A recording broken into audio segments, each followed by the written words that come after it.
Dear students अस्सलाम वालेकुम। इस टॉपिक में मैं आपको वेलकम कहता हूँ। इस टॉपिक में हम कुछ मैथमेटिकल नोटेशंस डिस्कस करेंगे जो कि through out this course use होंगी। तो उसके लिए ज़रूरी है कि आपको इन नोटेशंस का पता हो और ये कि ये नोटेशंस हम कैसे यूज करते हैं। तो जो पहली नोटेशन है हमारे पास वो ये है कैपिटल एन। ये रिप्रेजेंट करती है नेचुरल नंबर्स को। इसको लिखा कैसे जाता है, आप एन लिखते हैं और इसका जो डायगोनल है उसको डबल लाइन के थ्रू रिप्रेजेंट किया जाता है। अब नेचुरल नंबर्स हमारे पास क्या होते हैं? नेचुरल नंबर्स होते हैं होल नंबर्स जो कि पॉजिटिव हो, जैसे 1, 2, 3, 4 अप टू एन। तो ये तमाम जो नंबर्स हैं इनको हम नेचुरल नंबर कहते हैं। एक चीज ध्यान में रखिएगा कि बाज औकात जीरो को भी नेचुरल नंबर में शामिल किया जाता है और बाज औकात जीरो को नेचुरल नंबर में शामिल नहीं किया जाता। लेकिन जो चीज ध्यान में रखने वाली है वो ये है कि जब भी आप नेचुरल नंबर्स को आपने रिप्रेजेंट करना होगा तो आप इस नोटेशन के थ्रू रिप्रेजेंट करेंगे। फिर हमारे पास आ जाते हैं इंटीजर्स। इंटीजर्स को रिप्रेजेंट करने के लिए हम जो नोटेशन यूज करते हैं वो ये कैपिटल सी यूज करते हैं और इसका जो डायगोनल है उसको भी हम डबल लाइन से रिप्रेजेंट करते हैं। ठीक हो गया जी। इंटीजर्स में हमारे पास कौन सी वैल्यूज आती हैं? इंटीजर्स में हमारे पास पॉजिटिव वैल्यूज भी आती हैं और नेगेटिव वैल्यूज भी आती हैं।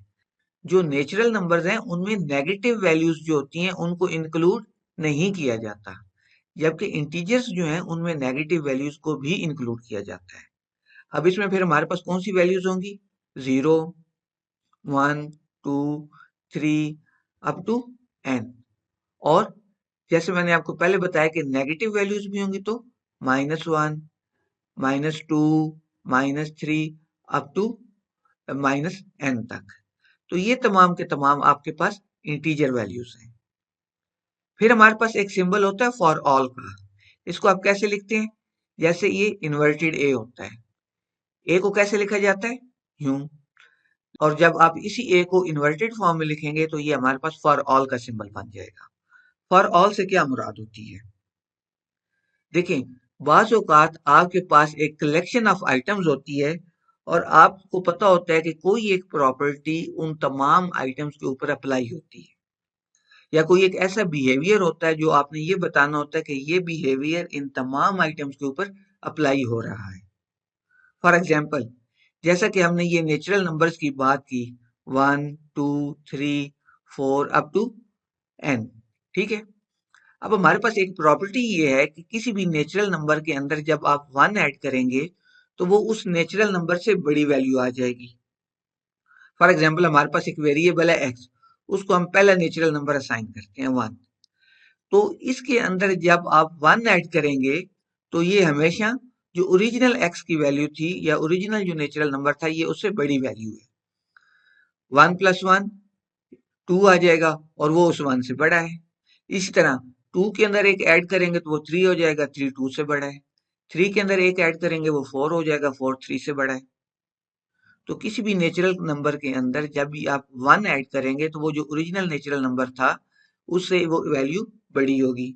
अब ये मैं आपको सिर्फ एग्जाम्पल देने के लिए एक्सप्लेन कर रहा हूँ। तो इट मीन्स कि ये प्रॉपर्टी जो है इन तमाम नेचुरल नंबर्स के ऊपर अप्लाई हो रही है। अब इस चीज को हम मैथमेटिक्स की नोटेशन में कैसे कहेंगे?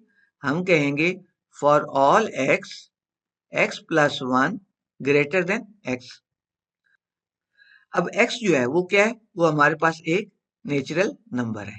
ठीक है। अब यहां पर हम ये बता रहे हैं कि फॉर ऑल एक्स। अब फॉर ऑल एक्स का क्या मतलब है कि x की इस वैल्यू के लिए भी, x की इस वैल्यू के लिए भी, इस वैल्यू के लिए भी और अप टू n, यानी x की तमाम वैल्यूज के लिए जब भी x के अंदर आप 1 ऐड करेंगे तो वो जो ओरिजिनल x है उससे वो बड़ा होगा। अब ये जो हमारे पास प्रॉपर्टी है x+1 is greater than x, ये आप बता रहे हैं कि ये अप्लाई होती है कलेक्शन के अंदर जितने भी हमारे पास आइटम्स हैं, फॉर ऑल आइटम्स। ठीक है। तो ऐसे सिनेरियो में जब भी आपने कोई प्रॉपर्टी या कोई बिहेवियर वो बताना हो कि वो किसी भी कलेक्शन के अंदर या किसी भी सेट के अंदर तमाम एलिमेंट्स के ऊपर अप्लाई होता है तो उसके लिए फिर आप कौन सा सिंबल यूज करते हैं? आप ये फॉर ऑल का सिंबल यूज करते हैं। फॉर ऑल एक्स या फॉर ऑल y। और ये जो वेरिएबल होता है ये रिप्रेजेंट कर रहा होता है उस कलेक्शन के अंदर या उस सेट के अंदर तमाम वैल्यूज को। ठीक है, फिर हमारे पास एक सिंबल आता है देयर एग्जिस्ट्स। देयर एग्जिस्ट्स का क्या मतलब है? देयर एग्जिस्ट्स का मतलब है कि हमारे पास जो एक कलेक्शन ऑफ आइटम्स है उनमें से कोई एक आइटम या चंद आइटम, तमाम के तमाम आइटम्स नहीं, जैसा कि हमारे पास फॉर ऑल के केस में था। ठीक है, सो देयर एग्जिस्ट जो होता है वो रिप्रेजेंट करता है किसी एक आइटम को या चंद आइटम्स को, पूरी की पूरी कलेक्शन जो है उसको रिप्रेजेंट नहीं करता। मसलन अब हम ये बताना चाहते हैं कि नॉर्मली हमारे पास होता क्या है कि जब भी आप किसी नेचुरल नंबर का स्क्वायर करते हैं तो वो उस नेचुरल नंबर से बड़ा होता है। 2 का स्क्वायर करेंगे तो 4 होता है, 4 जो है वो 2 से क्या बड़ा है। इसी तरह 3 का स्क्वायर करेंगे तो वो 9 आएगा, 9 जो है वो इस 3 से बड़ा है। 4 का स्क्वायर करेंगे तो वो 16 आएगा, वो इस 4 से बड़ा है। अब अगर हम ये बताना चाहते हैं कि एक नेचुरल नंबर ऐसा भी है कि अगर आप उसका स्क्वायर लेंगे तो वो उस नेचुरल नंबर के बराबर ही आएगा, उससे बड़ा नहीं होगा। अब ये जो प्रॉपर्टी है ये अगर आप नोट करें तो सिर्फ ये जो हमारे पास 1 वाली वैल्यू है इसी के ऊपर अप्लाई हो रही है, बाकी किसी के ऊपर अप्लाई नहीं हो रही। 1 का जब आप स्क्वायर लेंगे तो वो क्या होगा, वो 1 ही आएगा, तो 1 इज इक्वल टू 1। जबकि बाकी केसेस में ऐसा नहीं हो रहा, बाकी तमाम केसेस में स्क्वायर की वैल्यू जो आ रही है वो ओरिजिनल नंबर से बड़ी आ रही है। तो अब हम इसको कैसे लिखेंगे? There exist an x, x is equal to x square. इसका क्या मतलब है कि एक एक्स ऐसा भी है कि अगर उसका स्क्वायर लिया जाए तो वो उस एक्स के बराबर ही आता है। और देयर एग्जिस्ट का ये जो सिंबल है ये आपको मैंने पहले बता दिया है, ये हमारे पास एक इन्वर्टेड ई की फॉर्म में होता है।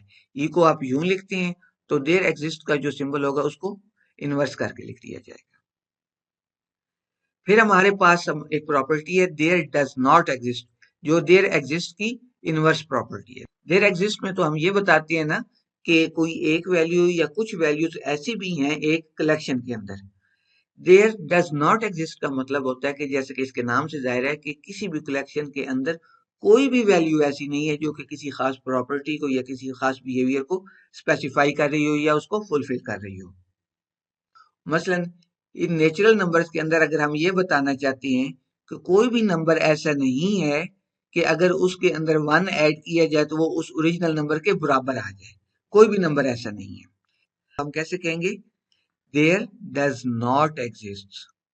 ठीक है, does not exist x, x is equal to x plus 1।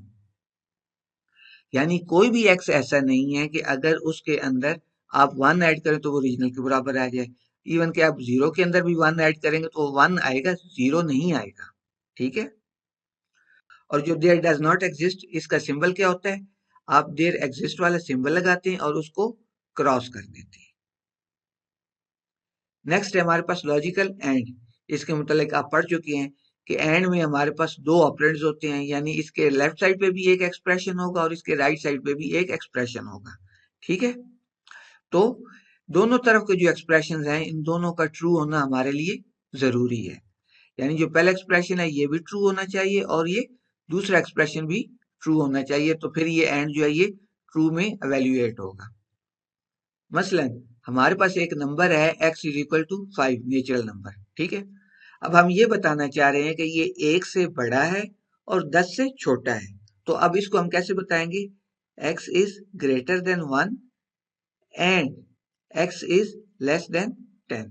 ठीक है, तो यहां पर हमने एंड के थ्रू बता दिया कि ये कंडीशन भी फुलफिल हो रही है और ये कंडीशन भी फुलफिल हो रही है, या दूसरे लफ्जों में ये भी फुलफिल होनी चाहिए और ये भी फुलफिल होनी चाहिए। और इसका सिंबल क्या होता है? इन्वर्टेड वी जैसे होता है हमारे पास। नेक्स्ट है हमारे पास लॉजिकल और। अब लॉजिकल और हमें क्या बताता है कि इसके लेफ्ट साइड पे जो एक्सप्रेशन है वो ट्रू हो या इसके राइट साइड पे जो एक्सप्रेशन है वो ट्रू। ठीक है, मसलन हम ये बताना चाहते हैं कि हमारे पास एक वेरिएबल एक्स है, या वो 10 के बराबर हो या वो 20 के बराबर हो, तो उसको आप कैसे लिखेंगे? एक्स इज इक्वल टू 10 और एक्स इज इक्वल टू 20। इसका मतलब है कि एक्स की वैल्यू या 10 हो सकती है या 20 हो सकती है। ठीक हो गया, तो ये कुछ नोटेशन हैं जो कि फॉर्मल मेथड्स के अंदर या फॉर्मल स्पेसिफिकेशंस के अंदर कॉमनली यूज होती हैं। इनको यूज करते हुए आप फॉर्मल स्पेसिफिकेशंस लिखेंगे। तो उसके लिए फिर जरूरी है कि आपको इन नोटेशन के सिमेंटिक्स का पता हो और ये पता हो कि इनको हम यूज कैसे करते हैं। Thank you. Allah Hafiz.